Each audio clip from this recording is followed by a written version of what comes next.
If this goes on, don't panic.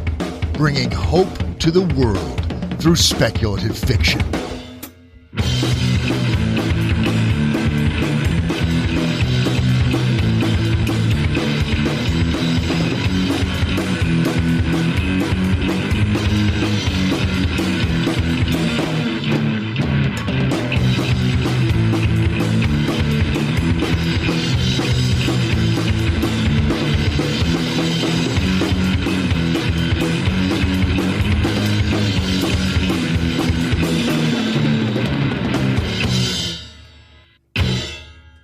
Good afternoon, morning, or evening, wherever you are, and welcome to If This Goes On, Don't Panic, a podcast of hope, resistance, and speculative fiction. I'm very excited today. We have two great guests. Our first one, we've had her on the show before, but that audio file got all screwed up.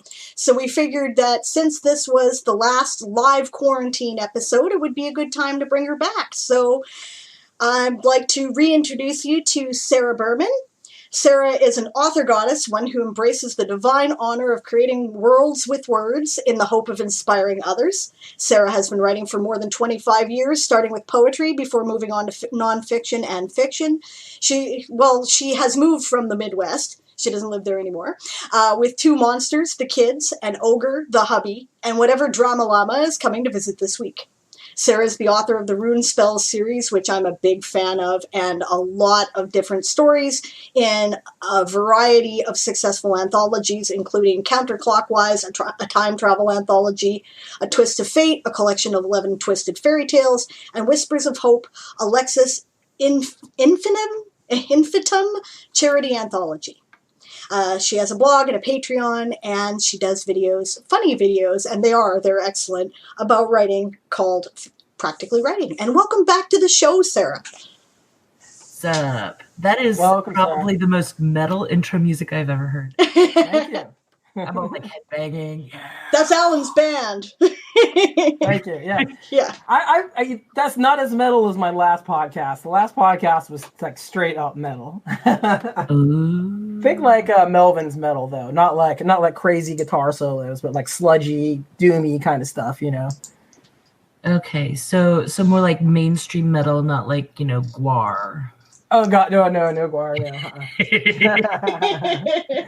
Hey, apologies for losing that last audio. It was because Kat was on the episode, because every time Kat comes on, we lose all the audio. That's not totally true. But Cats. She has this weird tendency to like, I don't know, like vaporize audio. It's weird, isn't it? There's been so many issues with audio when Kat has been involved. I don't know what it is. She's got some kind of a curse. Yeah, seriously. Like every time we get an episode with her as a co-host, I thank the gods that we made it and we have a recording, and then I like triple save it. Okay, yeah, so that makes me think of. I think Sable, you've at least heard of this story, if not read it. My SPA story with people with really crappy superpowers that are completely useless. That is a crappy, useless superpower. No doubt. Awesome. And Alan has also brought us an awesome guest today. Yes. Rick Claypool. He is the author of The Mold Farmer, which is coming out from Six Gallery Press in 2020. He's also the author of Leech Girl Lives. Sorry, Rick, I'm messing up your titles for some reason. That came out in 2017 with Spaceboy Books. His short what is with me?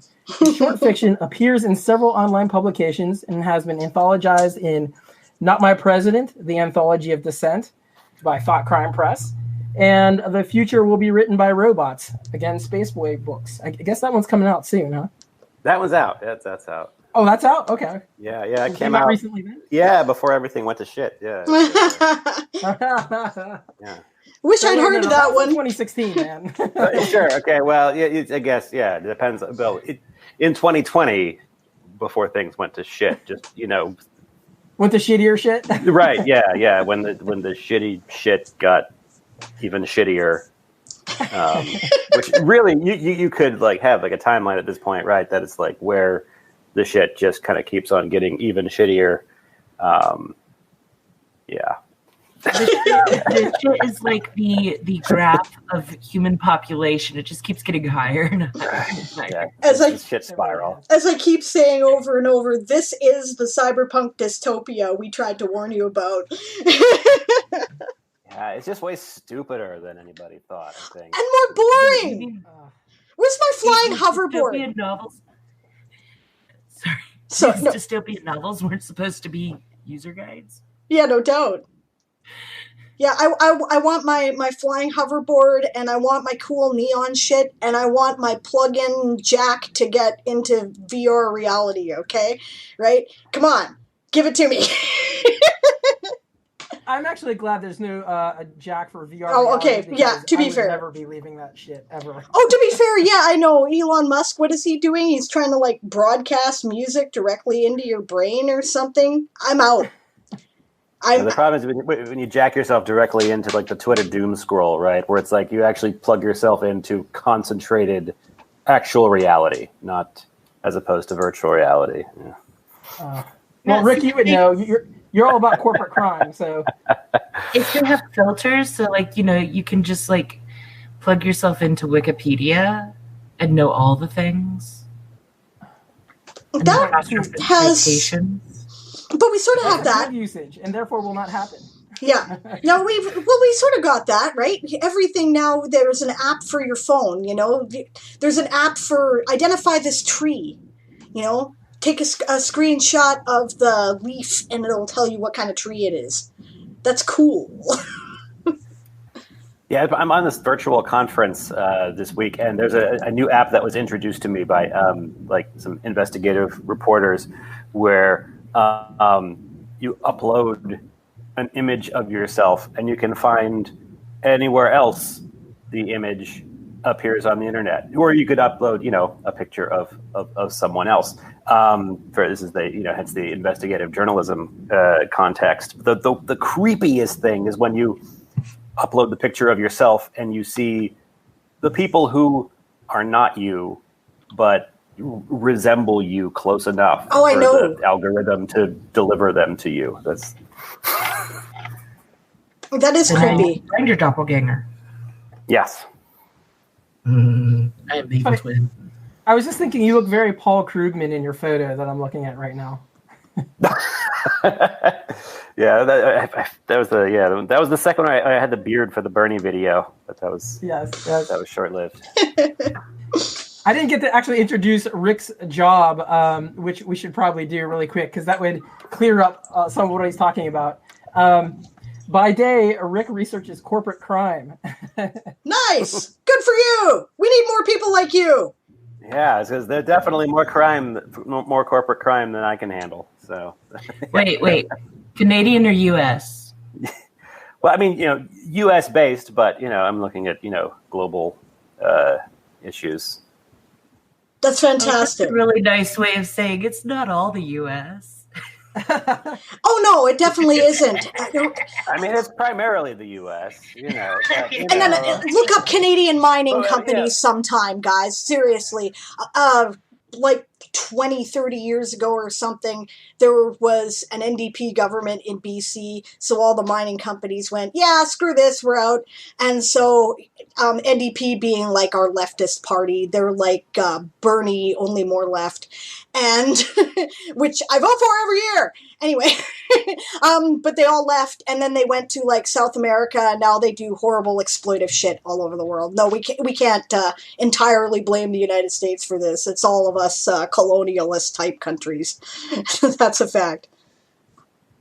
I thought there was a Canadian court ruling, I think last year or the year before. It was something to the effect that like it is possible for corporations to experience cruel and unusual punishment. Oh wow, really? I didn't hear about this. I would like to experiment with that. Me too. I think we need more research. I agree. We're in a mood today. We should kidnap a corporation. Hey, why not? Everyone says they're plan is genius. There we go. We can kidnap them and torture them, and all those. How do you kidnap a corporation and lock it in a warehouse? Yeah, exactly. Come on now. Because I'm eyeballing Amazon pretty hardcore right now. How do you like being in a warehouse, Amazon? That's right. You separate their subsidiaries, one at a time, slowly, Oh God! I like it. What? How much of the corporation counts as the corporation? Like, would it just be like all the executives, or would it be like everybody in the corporation, or do you also have to include properties? Well, but the thing is, legally, the people themselves aren't the corporation, right? They can't be held legally accountable. That's the whole point of incorporating. We should totally change that. Seriously, that's the thing. I believe more than anything else, that's the thing that needs to happen. Make the board of directors accountable. Oh, now we can't have people taking responsibility for their own actions. That seems a little adult. Right? That's right. They might actually have to face consequences like the rest of us poor schmucks. 90% of the problems of the world come from people having some weird psycho version of Peter Pan syndrome. You're totally not wrong. Hey, Rick. So I think this is a good segue to something that you've done recently. Geez. People responsible. So I don't know if you're allowed to talk about this. Are you allowed to talk about this, Rick? I can talk about it a little bit. Okay. So wait. So Rick, just last week testified in front of Congress about some corporate shenanigans. Yeah. Awesome. Rick. I don't know. Is that interesting to people? I don't know. So it's interesting to me. Yes. Okay. Well, my first thought is that narrows it down. Sure. Yeah. The gist of it was about, in particular, the pharmaceutical company executives who were, mysteriously sort of cashing out lots of stock options as their stocks were going up every time they would sort of announce these sort of incremental positive steps in their efforts to develop a COVID-19 vaccine, right? And so, and including there's one of these companies, right, that has actually never successfully brought a vaccine to market ever, right? But every time that they kind of, they're going through the FDA process and they can announce some good news and that they kind of, advance to a next step that also makes their stock price go up. And they had, when it was lower is of course whenever they award the stock options, and then they announce the good news that the price of the stock goes up, and then the executive sells. They're making millions upon millions of dollars from this stuff, and they can walk away super rich without ever having to actually develop a vaccine, and they're getting lots of government money to do this stuff. So of course. So we're raising a little bit of holy hell about that, and I found myself having to talk to Congress about that a little bit, which was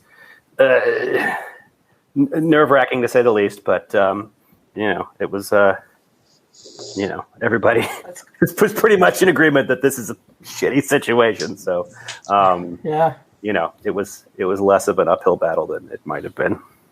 And he got a question asked by AOC. Ooh. You interacted with the notorious AOC? I did. Oh my gosh. Can I touch the icon of the man who right? Yeah, no doubt. I want to be AOC when I grow up, okay? Yeah. I said that as well. She's younger than me, but yeah, that's she's younger than me too, but that's not the point. Yeah, that's awesome. Well, cool. Now, my question is, does anything happen when you go before Congress and you testify about corporations doing bad shit? Does anything actually happen to them? Right. Well, in the short term, no. But it's all very kind of a part of it. It is sort of essentially keeping the ball in the air, right?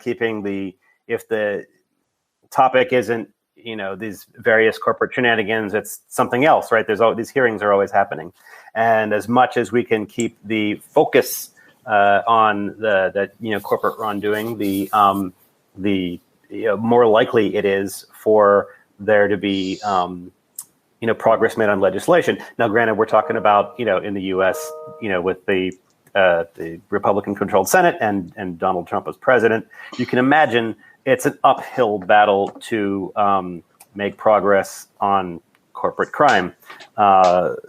So, as there's some bills that we like that have passed the House.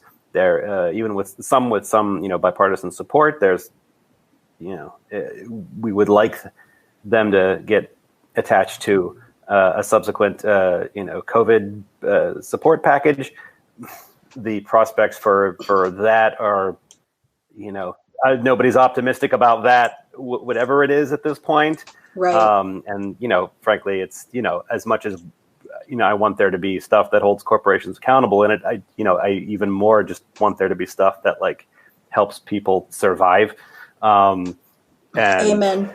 By even they're failing at that threshold. So that's going back to the shit spiral or whatever.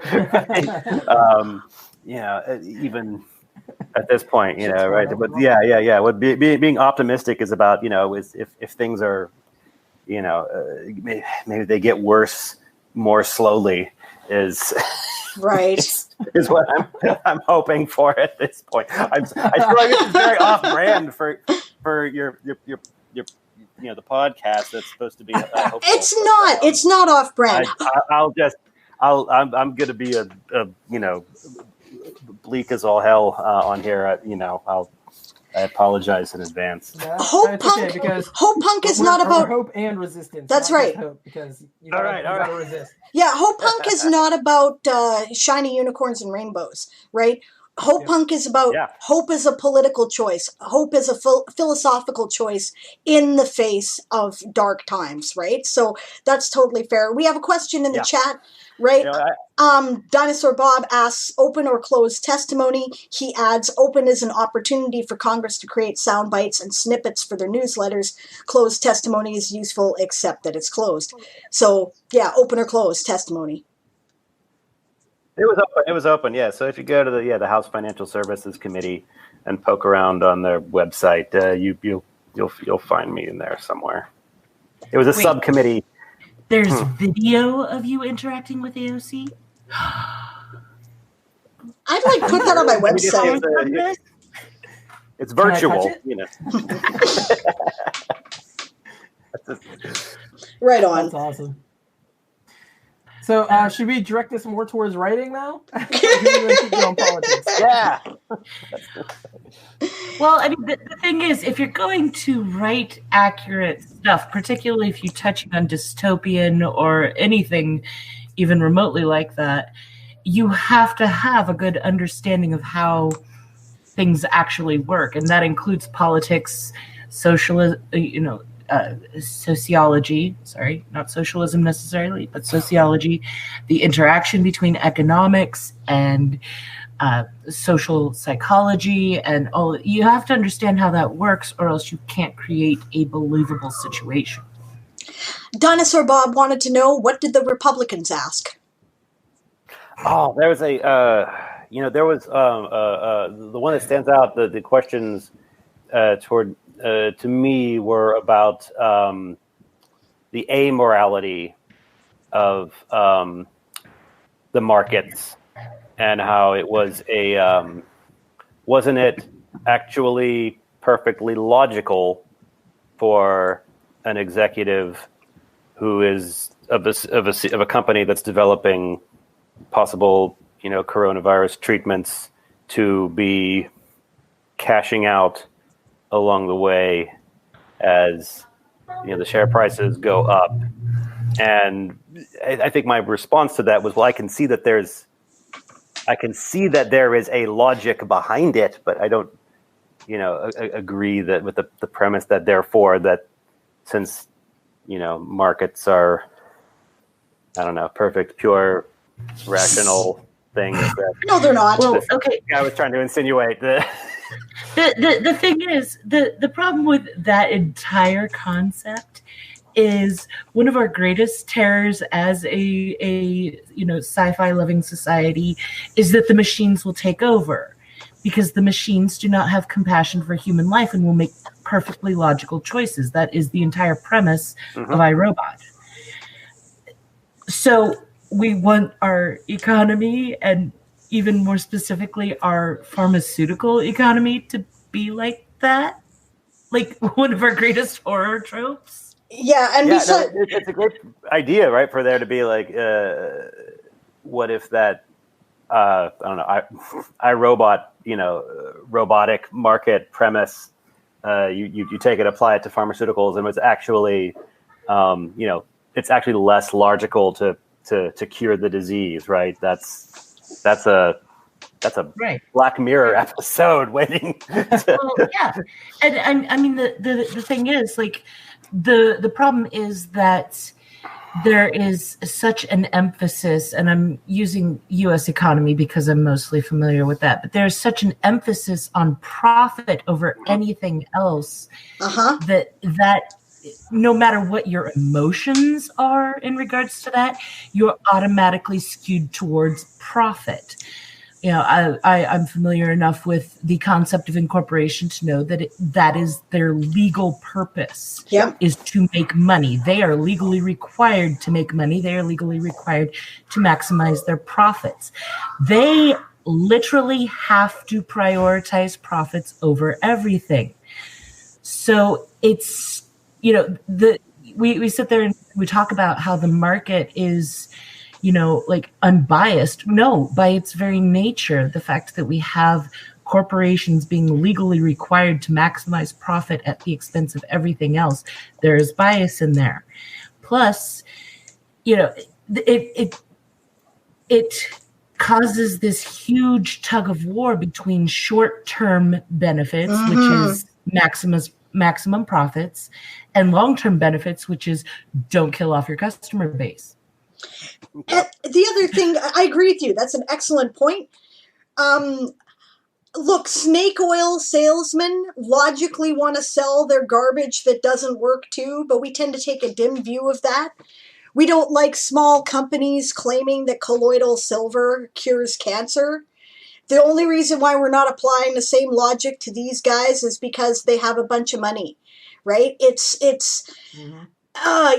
The ultimate free market is drug trade, okay? That's the ultimate free market, because all it is bound by is price is based on customer demand and supply, right? Do we want the world's economy to work like the drug trade? I don't think we do. No. No. Yeah, and I agree with you, Dinosaur Bob. Dinosaur Bob says the problem is that the shareholders is a dehumanized concept. Yeah, I agree. Sorry, go ahead, Sarah. The entire concept of corporations is dehumanizing at all levels. I agree with you. So now we've argued ourselves into, we all agree with this. Pretty much, yeah. I think you hit on something else too. There's just such a concentration on short-term profit and just short-term thinking in general over long-term thinking that it's kind of mind-blowing to me. Like, at what point do you say, at what point are we going to stop with the short-term and switch back to long-term? I mean, and how short-term thinking can we get? I mean, we're down to like 6 months or a year at this point, I'd say.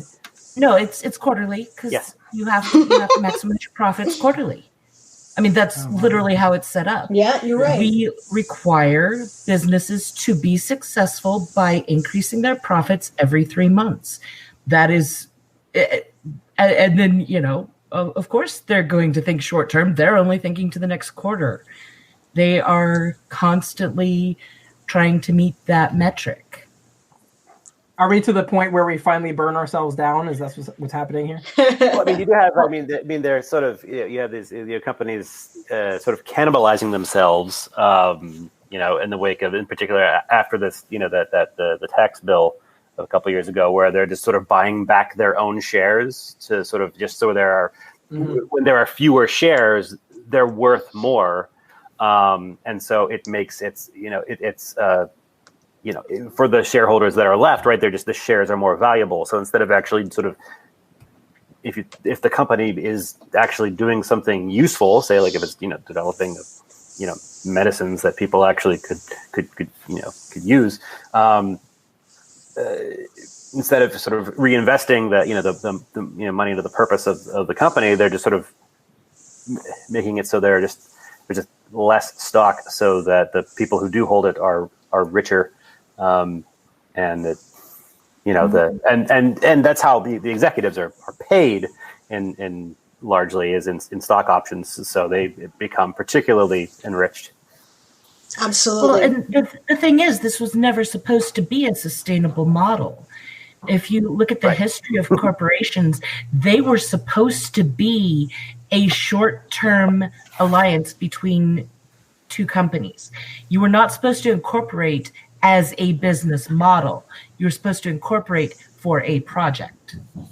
Interesting. I did not know that, actually. Yeah. So, I mean, the model itself is based on a situation that was never intended to be short or never intended to be long-term. Dinosaur Bob says, full disclosure, I am a former disheartened Republican, even held local office as a Republican in the 1990s. We won't hold that against you. We were back in the 90s, right? I keep saying, give me back real conservatives, right? Because I could disagree with you on social issues, right? We could have a debate, right? But I appreciate the fact that there are disheartened Republicans out there. I appreciate the fact that there are people who prefer a more, cautious way of proceeding socially. The dynamic between that and, the leftist, forward thinkers, quote unquote, like me, right, used to actually kind of hold an excellent dynamic tension. Mm-hmm. But now it's gotten to a point where, I keep saying, I've been stunned by this, by the changes that have been happening, and it's spreading. It's not just the United States. It started elsewhere. It was in Europe before it was in the United States, or at least that was all kind of a zeitgeist at the same time. And it's here in Canada too, especially if you look at the recent remodeling of our Conservative Party, right? And, it's gotten to a point now where I'm like, didn't you people read about World War II? Don't you recognize the signs of fascism when you see them, right? I'm just constantly boggled by the fact that I grew up my whole life with the never forget attitude about it. And here we are, and people are falling into the same old traps, Oh, we didn't forget. We just decided it was a government hoax. Right. Yeah. I have a house on my street that has a QAnon flag. This is like a moment. Yikes. I know people who can take care of that. Can you send me their number? Right? Wait, we should probably not say that in public like this. I'm kidding. I am kidding. I'm not the one who knows them. My mother is.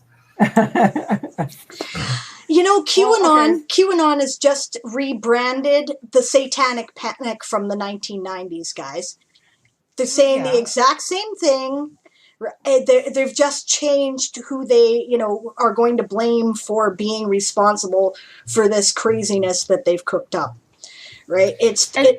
No, go ahead. And let's be fair here. Like, okay, so, and I'm doing from the perspective of the U.S. politics in particular, and North American politics in general.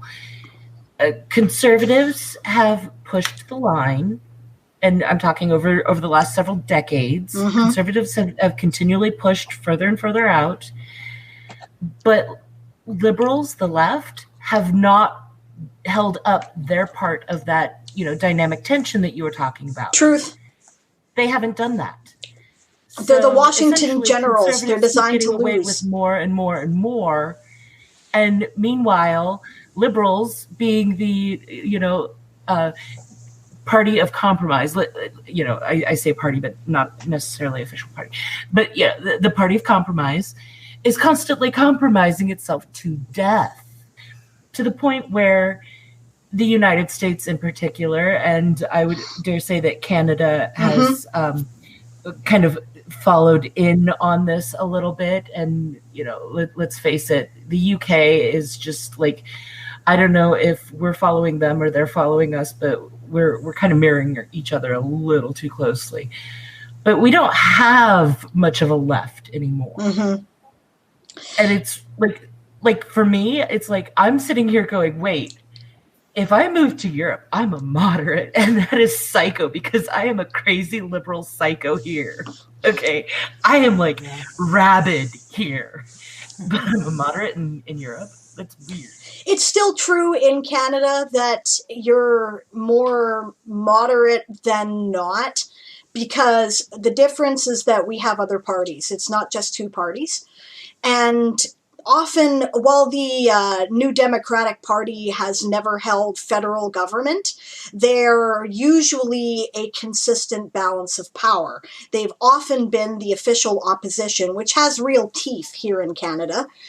And it's written in that they're a check and balance. It's not just a ceremonial role. It actually has power in that respect. And the Liberal Party is basically like your Democrats, and the Conservatives are more and more like your Republicans. But there's a Democratic Party. There's also, weirdly, the Bloc Québécois, which, although it's a Quebec nationalist party, and I must disagree with them on a lot of things for that reason, they're also very socially liberal, like socially left. Right, they're far more social democrats or democratic socialists than, and they hold a considerable balance of power in Quebec, right, which is one of our two biggest provinces, so it matters. Mm-hmm. So yeah, and we've got this pull that's kept us from going quite that way, but that hasn't stopped people from trying. Currently, as far as I can tell, there's recently been a change of leadership in the Conservative Party, and their goal appears to be to go full-on Republican, as, illustrated under Donald Trump, right? So we have a posture check and a hydrate check in the chat. Thanks, Barbarossa. So, straighten your posture and make sure you get something to drink, guys. I have cinnamon Coke, and that is capitalism at its finest right there. It is. I love cinnamon. That ain't good. I've never heard of it. There's your promo. I've got this Skull Hammer Imperial IPA. It's nice. It was. I feel like it was accidentally in the local section at the store, because I'm just outside of Providence, Rhode Island, and this is definitely made in Chicago. So cheers to Chicago for that. But nice. Not like New England. Some 16-year-old stock boy put in there, was like, I don't know, and just shoved it in there. That seems plausible. Oh, look, there's an opening on this shelf. Yeah, exactly. I've never heard of this. It's not Coors, so. So from a writing perspective, the reason that this stuff is so incredibly interesting is that, so you have situations where the population of a country and or world in general becomes fearful. And just throwing it out there, 2008. Yep. Because people are fearful, they tend to go more conservative, even though in looking at it historically, the best solutions tend to be rather liberal ones. So we actually act in our own worst interest when we're afraid. It used to work for us. For thousands of years it worked for us, but in modern society it often doesn't. That's absolutely true. We need to think of long-term solutions, and as we've discussed, corporate mindsets don't generally allow for long-term solutions. And political mindsets don't allow for that either, because they're looking for the next 2 to 4 years, depending on their term of office, right? And don't forget about the interplay between the corporate and political mindsets, right? Oh, amen. There's an overturned window, right? There are certain parameters, especially if you're a party that's reliant on corporate contributions for your continued power, for continuing to even run competitive elections, that there's only so far you're going to have to be willing to go to piss off your paymasters if in order to address the societal problems that are in front of you, right? I mean, like you have, Medicare for all, right? I mean, that's the kind of the key example of that in the U.S., right, where it's like, of course, it's the insurance industry has a existential interest in keeping that off the table, and they spend hundreds of millions of dollars politically to keep that from happening. Yep. And that's just kind of the reality. So go ahead. I was saying, let's turn this towards writing a little bit more. Yeah. I'm sorry, we all got on our soapboxes here a bit, I think. Yeah, we're like 40 minutes in with no talk about fiction, or barely any, only from Sarah. How do your worldviews, affect your writing and the worlds that you write? Sarah, we'll start with you and then go to Rick. Well, a lot of my writing is about the personal experiences within these situations. Because, the thing is, in order to solve these problems, you essentially have to have radical behavior and some sort of self-sacrifice. Looking at you, V for Vendetta, that is a primary example of how if things get too far, you have to have these radical reactions that involve self-sacrifice. And it doesn't necessarily have to be to that extreme, but, political self-sacrifice is a thing if you're going to piss off your donors. And a radical solution is simply one that is vastly different than what people are naturally inclined to, which in a time of fear is going to be, battening down the hatches and, going all conservative turtle on everybody. So, creating that kind of environment and, as we've kind of touched on, there's so much interplay between so many different aspects. It creates this beautiful, multi-layered gray area where you can, tweak nuances and, you can essentially have two people writing on the same thing. They tweak one little thing differently and you have vastly different stories. So you can use those things to create these beautifully dystopian worlds.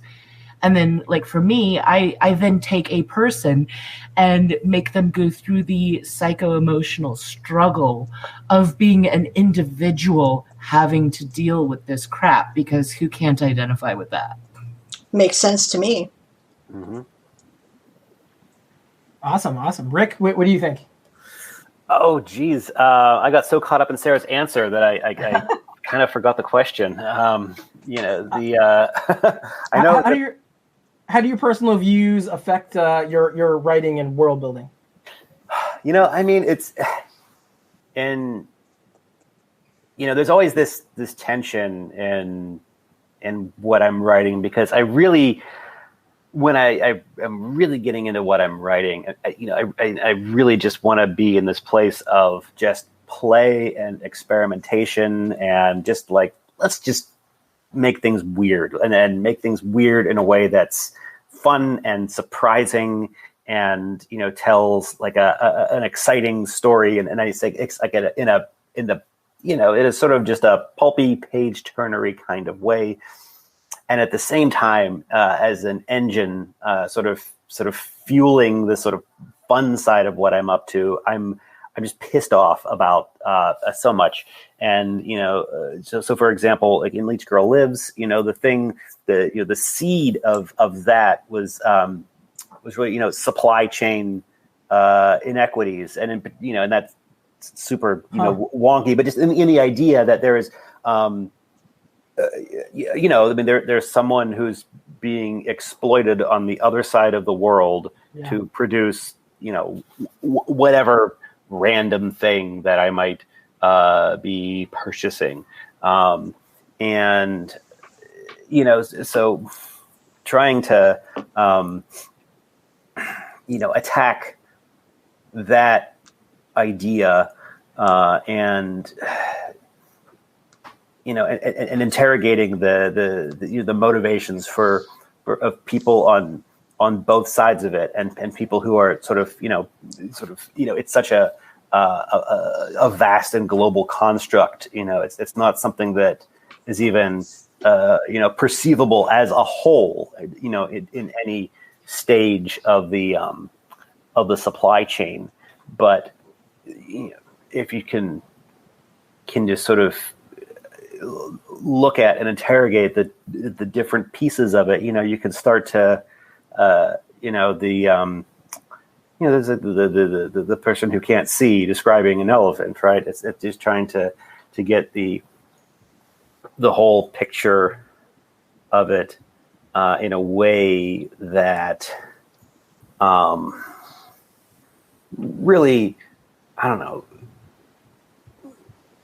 digs into the what's wrong about it, the horror about it, right? Is the real individual level harm that it's causing, and trying to get to that, but also to get at it and look in a way that isn't like I don't know. There's there's sort of the fairy tale of like, oh, once the evil is exposed, it is corrected, which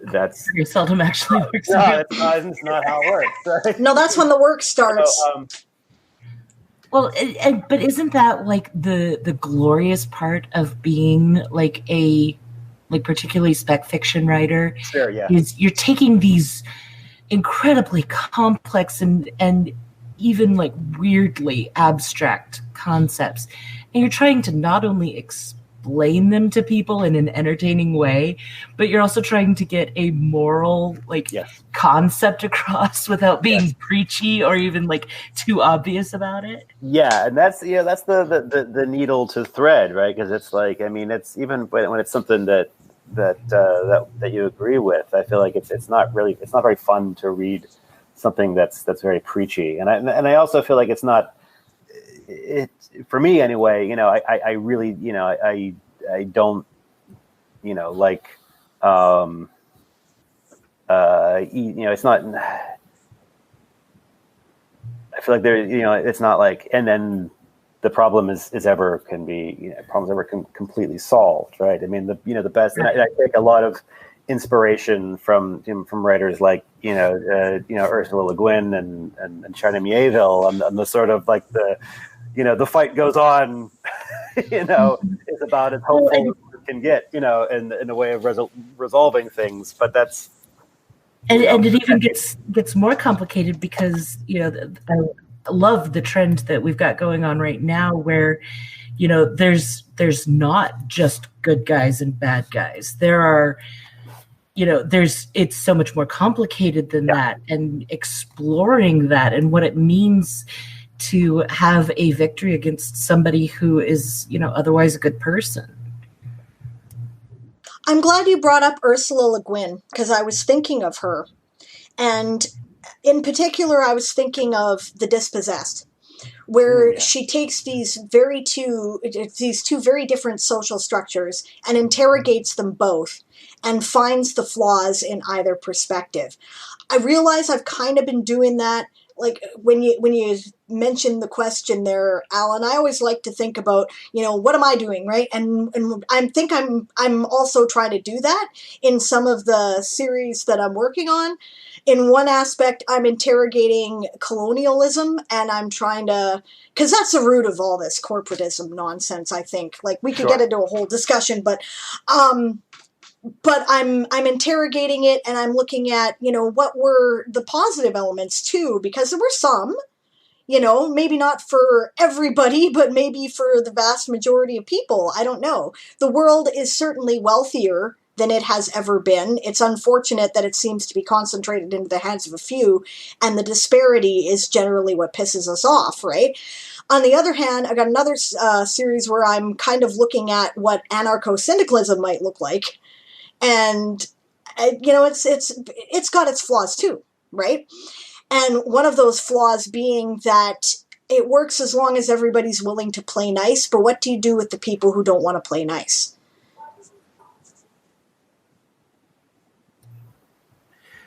All right, so this made me think of two other questions. Like, how much planning do you all do in this direction before you start writing?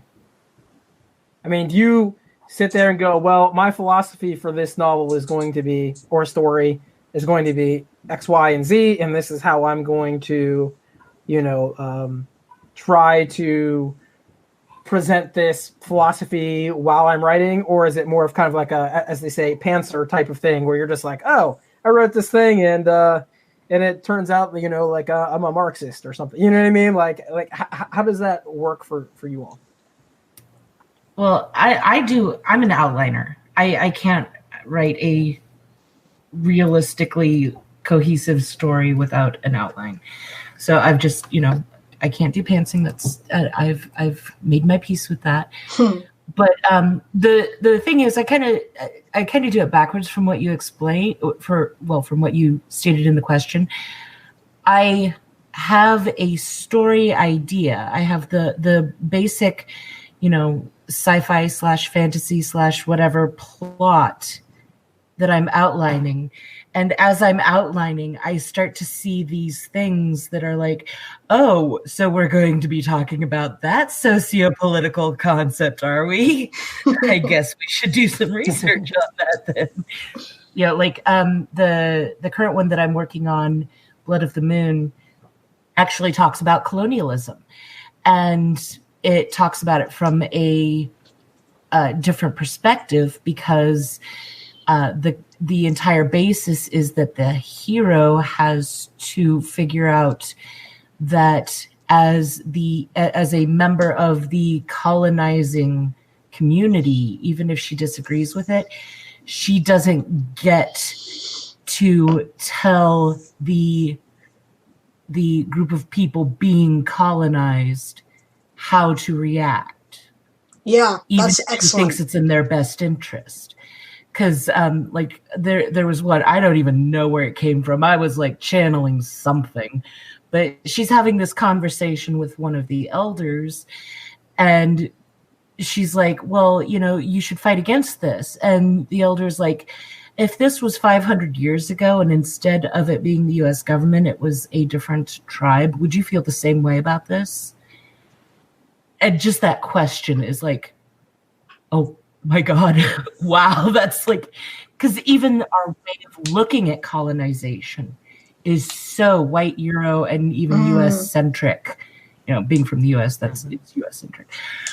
So, just even taking that aspect and not saying that it's necessarily right or wrong, but questioning that perspective was just like I said, I have no idea where it came from. I was channeling some ancient elder wise woman person on that, I think, because I was like, wow, I can't believe I just wrote that.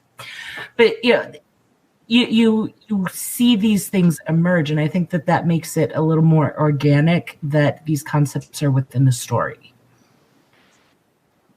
That's I'm also I'm also an outliner, very much. Although I'm a short-term outliner. I outline quarterly.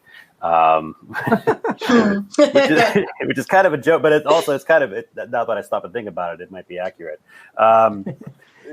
Because I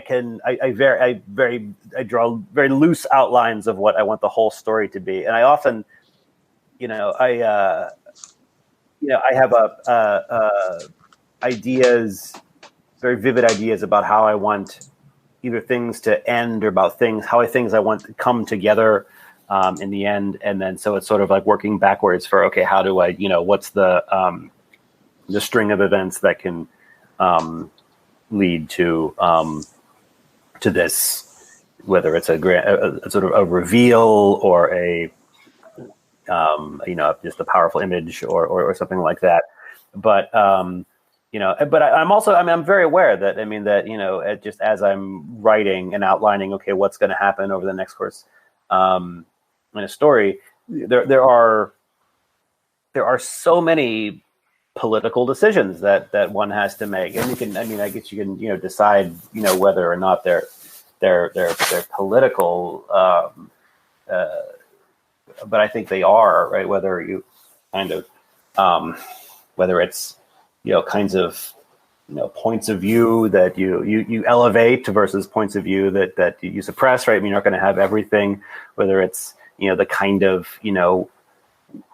what's going to come out of a particular conflict, whether there are kind of ways that are expected that can, they sort of play into certain tropes that, things can go one way or another. And, so my background, I should say, is I went to, graduate school doing, cultural studies and sort of analyzing, popular culture, media, right? Whether it's, books or film or whatever.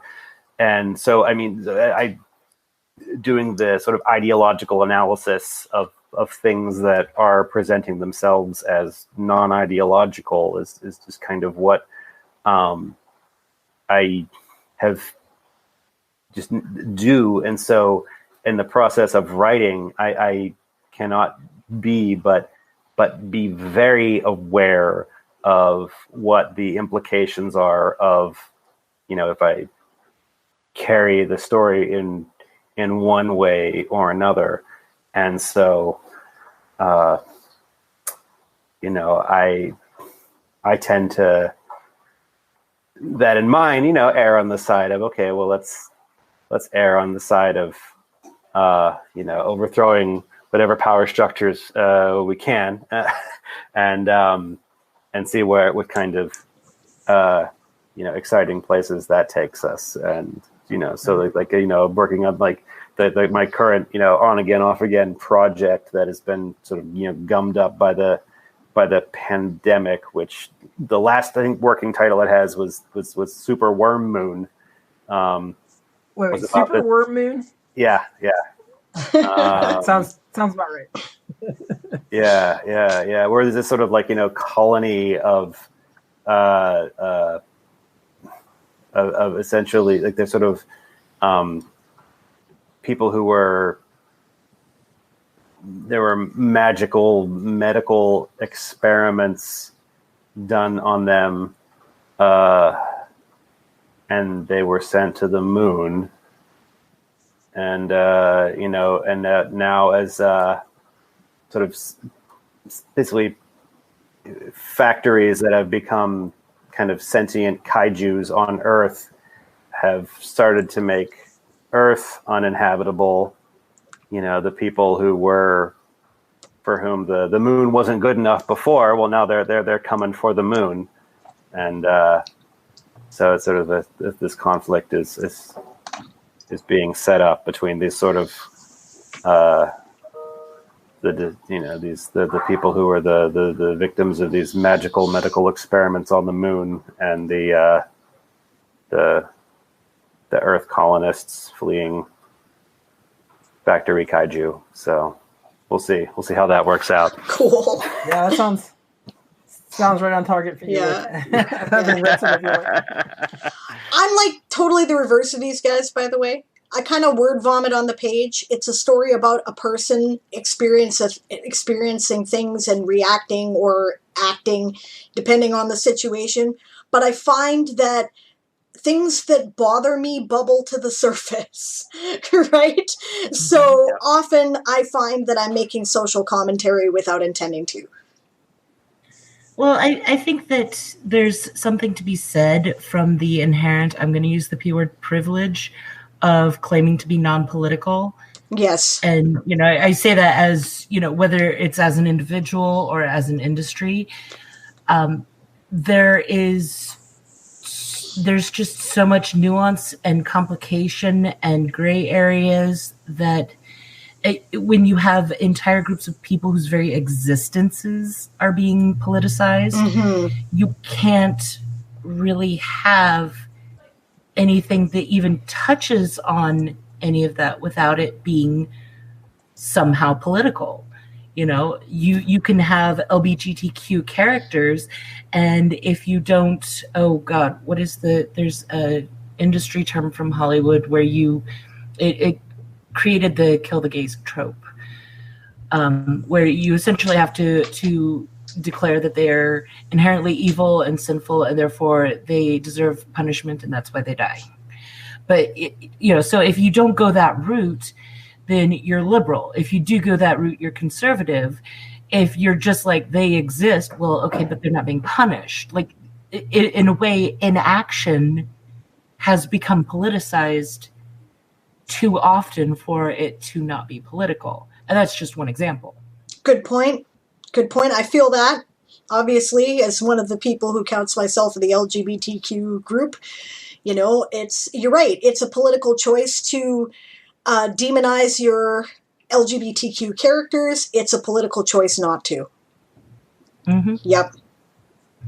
And, the same with racial, the same with, non-mainstream religions. I mean, some people would even go so far to say most mainstream religions, if you're not making a judgment on them, then the opposite judgment is considered to be true. And either way, it's politicized. A sobering thought. Oh, we can't get away from it. So we are actually... Oh, go ahead. Oh, I was just going to say, but you can't kill people for political views without being called assassination. True enough. Accurate. So we're actually coming up on time fairly quickly. We have 2 last questions to ask you. The one question we ask all of our guests is, what is giving you hope right now? You first, Sarah. Rick has to rack his brain. Okay, what is giving me hope? Okay, so I have a Finland fetish, and over the course of this last chaotic year, I've discovered that my husband's career field actually makes him a prime candidate to move to Finland for work. And so that is my new, it's not even a pipe dream. It's the thing that makes me cry, because there is still a chance I might exist in this world without being in pain. I hear ya.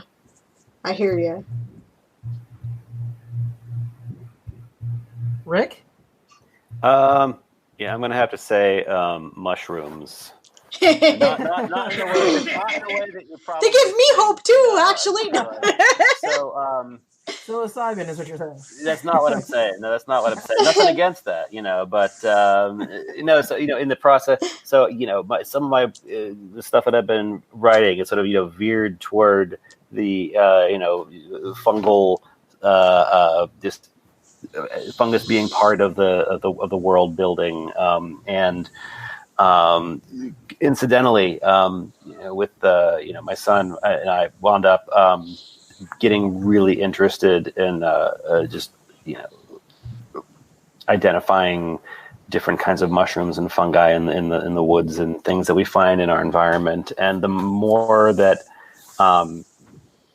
we've been getting into that, also been sort of had my radar on for various things that have been going on in the news about the amazing things that some people are doing with fungi, including developing building materials. There was a really fascinating article just last week about how there are companies working on trying to develop leather that's sort of actually grown from fungi. Oh, wow. And things like that are ways of sort of making the just various aspects of everyday life that we have made wasteful and unsustainable that can actually possibly be grown. And so, I feel like there is hope there in looking for ways of doing things differently. And, and even if that doesn't work out, I guess there's always the psilocybin. Okay, you know what, Alan? Your turn. I figure that this is our last quarantine episode podcast. Oh, okay. So, like we did on our first, what's giving you hope right now? Yeah. Okay, so I'm in probably kind of a bad place, generally speaking, like most of us are, at least in the U.S. But I don't know. I guess for me, and to make it podcast related to being able to talk to all these super smart, creative people and seeing that they actually have hope that we can move beyond all this helps me also think that it might be true that we can get through this and things can be better. And yeah, I mean, things will be okay at some point. This too shall pass. Yeah, and it will. Yeah. Okay, what about you, Diane? Settling on one thing. I'm actually in a pretty hopeful place in my life right now. I think I have to say ordinary people doing extraordinary things are giving me a lot of hope. All these big forces seem so overwhelming. Politics, economics, this pandemic nonsense, all this stuff. But there are good people out there who are doing good things one day at a time in little ways, just little acts of kindness. Kat's big on this, and she's right. Mm-hmm. One kind word said to somebody, one effort to assist someone in trouble, that makes the world actively a better place. As long as we continue to normalize that, this shit will sort itself out. I believe it. On that note, okay, so I was watching Queer Eye, and they were doing their thing for a gay preacher. And one of the things that this guy was advised on was that because he was trying to run a pro-LGBTQ congregation, he was told the very act of you existing as clergy and being out as a gay man is you bringing the word of, it obviously him being Christian, of your God's love to the people. And I think that there's a certain truth in, no matter what your personal religious beliefs, we all have this kind of, belief of hope and love in some form. And by living our honest selves in a tolerant way, et cetera, that is us bringing that message in. That's excellent. I agree completely. Yeah. Maybe we're doing that in a small way here, I try, right? You're trying. We're trying. You're trying. We're all trying, right? So speaking of that, it's time for you all to pimp your projects.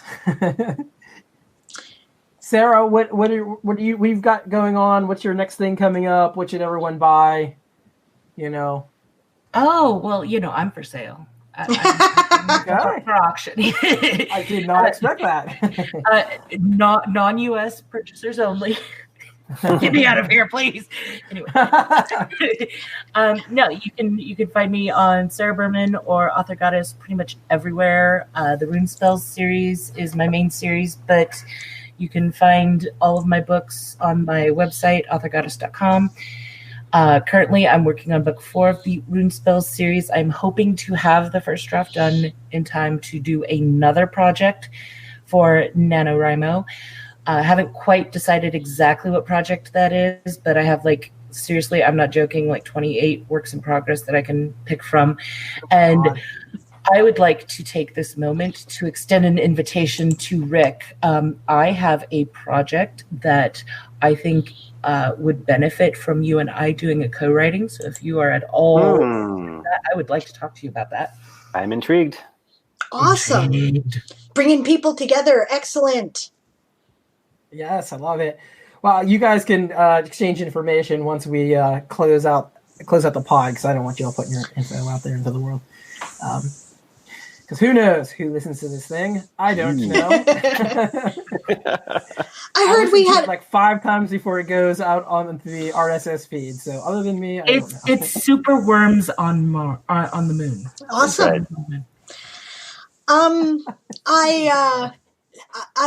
like to, plug us for a minute, actually, since you brought that up. I understand we have had an amazing month as far as downloads of our podcast have gone. Yeah, so far so good. That's excellent. We haven't put out an episode officially yet this month.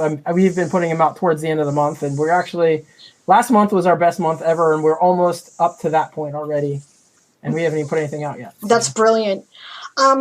Before Rick pimps his projects, which I definitely want him to do, I would like to read a note in the chat. Songbird says, throughout this quarantine experience, there's been a lot of talk of fear and anxieties and uncertainties. While many of those factors remain unresolved, I wanted to take a second and thank all of you for this podcast, which has brought in a constant glimmer of positivity and hope through your quarantine podcast. Well, thank you very much, Esong. The podcast continues. This is not the last episode of the podcast. We will still be putting out our monthly recorded episodes. They just won't be live on this channel as of this point. To listen to them, it's itgodp.libsyn. That's LIBSYN.com, right? And we'll still have episodes every month.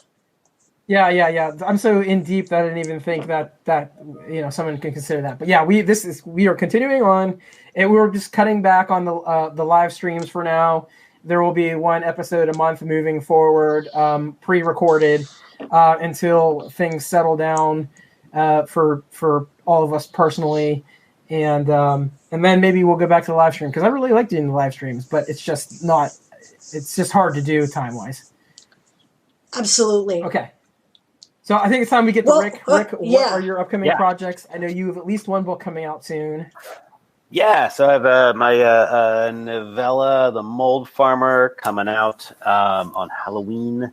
It's supposed to. It's so that's keep an eye out for that. It's post-apocalyptic and about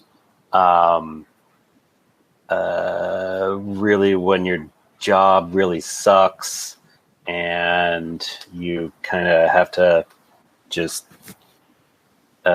deal with that for the sake of family, etc. But in a post-apocalyptic world ruled by sort of tentacle beings from beyond,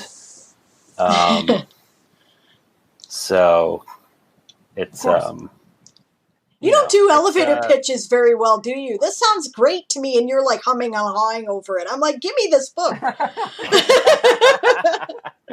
Yeah, I mean, and I would just say I love the novella length, and I really should try to write more short stuff. I do love novella. If there's a word count limit, I'll have like 10 words under it, whatever it is. Yeah.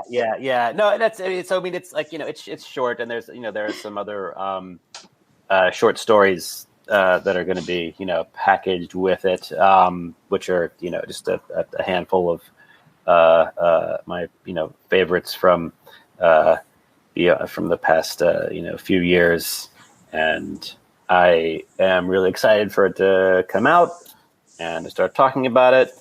I got really cool blurbs from cool people that I want to talk about, but feel like I'm probably not supposed to. Awesome. So that's awesome. And yeah, and so that's besides that, I that's been in the pipeline for a while. Other than that, I'm just kind of trying to, I'm hovering at that point of I might start, writing again after months and months of, redirecting any energy that extra energy I have mostly into Hollow Knight. So we'll. Yeah, that's right. You told me I have to check that out. Yeah, it's great. It's it'll suck hundreds of hours out of your life. So whatever. That's okay with me. Yeah. Okay, if I might jump in, Alan, before we start closing up here. This is our last live giveaway on stream. We have I think it's a very special giveaway for this. I kind of been saving it for a special occasion. This seems like a good one. I have a hand-bound copy of Gunsmoke and Dragonfire, which is the anthology that I published. And it was put together by one of the writers in the anthology, Claire Ryan, who was also our typesetter. She built it by hand. It's got a leather cover. It's got beautiful marbled inset pages. It's the entire text of the book printed as it was printed in the paperback and hardcover editions. And I will send it anywhere in the world. Right? So if you would like to get in on this giveaway, nominate someone else. That's the key. Nominate someone that you feel deserves something like a pick-me-up, some cheer-up, some encouragement in their life right now. You can tell us now in the chat, right? You can contact us on Twitter. What's our Twitter address again? Yeah, you better give them all the info. Let me see here. I have to think about it for a second. It is, he always asks me when I'm not thinking about this stuff. And then, okay, so I got our email. Our email is itgodon'tpanic@gmail.com. And I think our Twitter is just, if this goes on with underscores. Okay, right. You have to give me a second. No, that's right. I remember. I'm sure that's right. Yeah, and while people are nominating people in the chat, I'll talk about, if you don't mind, some stuff that we've got going on, right? Sarah mentioned that she is doing Nanowrimo. I do Nanowrimo every year. This will be my 10th year. I and a bunch of other Twitch streamers are creating an event, an unofficial event within Nanowrimo. Basically, if you've ever done the Nano House Cup on the Nano Sprint, Word Sprints Twitter, it's like that. Only there are house eliminations. You get to continue writing. That's like your word counts will count somewhere, no matter what you do. But there are houses to choose from, and we're calling it the Game of Tomes. Right? So if you want information on that, I'd say probably the easiest way to get a hold of me is on Twitter, which is @SableAradia. That's SableAradia. Or you can contact me on my Twitch channel, which is twitch.tv/SableAradia. And we're really looking forward to it. It's a fun game within the game. We're hoping to encourage people to, if they have a competitive spirit, they can apply it. If they just want some camaraderie with a personal group that, has things in common with them as a writer, then the houses are kind of geared that way. They're not the Game of Thrones houses. They're specifically created for the event. And we'd love to have you. It's our first year we've ever tried this. I'm sure something will go horribly wrong at some point, but it's going to be fun. It always does. Absolutely. Every time. And I have one thing going on. I will be doing some panels at the Confluence, which is the Pittsburgh Con. This year it's called Confluence. And I'll be posting times for that next week, probably like Monday-ish. But I'll be on 3 panels, one about podcasting, one about gaming, and one about, Hope Punk and Solar Punk. That's right. So if you're interested in hearing me chat with some people, come on down. I think A.T. Greenblatt will be there. Neil Clark will be on one of them. Scott Edelman will be on one. I can't remember who else. I know the Knowles from Dreamforge will be on a couple of those. So check that out if you can. It's free. Awesome. I didn't know it was free. I'm totally going to go. Yeah. That's great. I was like, do I have the budget right now? But if it's free, I'm in. That's fantastic. It is free. There is a suggested donation, but that's cool. Is technically free. That's cool. Right on. Okay, from this point on, after this giveaway, we do still have a lot of material that a lot of generous publishers have donated to us so that we could do these giveaways. From this point, they will be drawn randomly from our Patreon subscribers. Mm-hmm. And our Patreon is what again? It's patreon.com/itgodp. It is patreon.com/ifthisgoeson. Okay. So yeah, patreon.com/ifthisgoeson. So yeah, join up and support the podcast. If you want to support us, there's a bunch of different levels. One of the most recent things we did was we asked our fan base to nominate a writer to come on, and that person is going to be P. Jelly Clark. So we'll be interviewing him in October, and that will probably be out in November. Fantastic. Yeah. So that's just one of the things that we're doing over there. We're giving away books. I don't know. We've got a bunch of stuff lined up. We've not been pushing the Patreon too much because of the world burning down. But yeah, if you like what we're doing, feel free and come on over and help us out. Awesome. That's great. Okay, so where can we find you guys online? That's the last piece of info that make sure that's fresh in people's minds before we close. And thank you for those nominations, guys. Those of you who have nominated people in the chat, that's excellent. Sorry, go ahead, Sarah. You might as well start. You've said it before, but say it again. Oh, okay. I'm on Facebook, Twitter, Instagram, Patreon, and Twitch, YouTube, and I actually do have a TikTok, but I'm not doing anything with it except watching hilarious videos. So, but everything is either under Sarah Buhrman or Author Goddess. So just try those. Yeah, hop over to go to my website. I mean, all of the links are there. There you go. Right, hop over to her Twitch channel after this, which is twitch.tv/Author Goddess, right? And give her a follow because she does writing streams as well. So. Yeah, and Rick, go ahead. Yep, and I'm my website is rickclaypool.org. I'm also on Facebook, and if you look for me on Twitter, my writerly stuff is Weird Strug, which is linked from the rickclaypool.org URL, and there you'll just kind of find me ranting about random things, and my stuff is there. Awesome. Thank you, everybody. Thank you so much for listening. Thank you to our wonderful guests. Much appreciated. If This Goes On, Don't Panic is edited by me, Alan Bailey, with production by Sound Maiden. Our theme music is by Father Flamethrower, and additional music is by Christopher Snydrowski. Outro music is by Sable Aradia. Intro by Dave Robinson. A special thank you to our guests again, Rick and Sarah.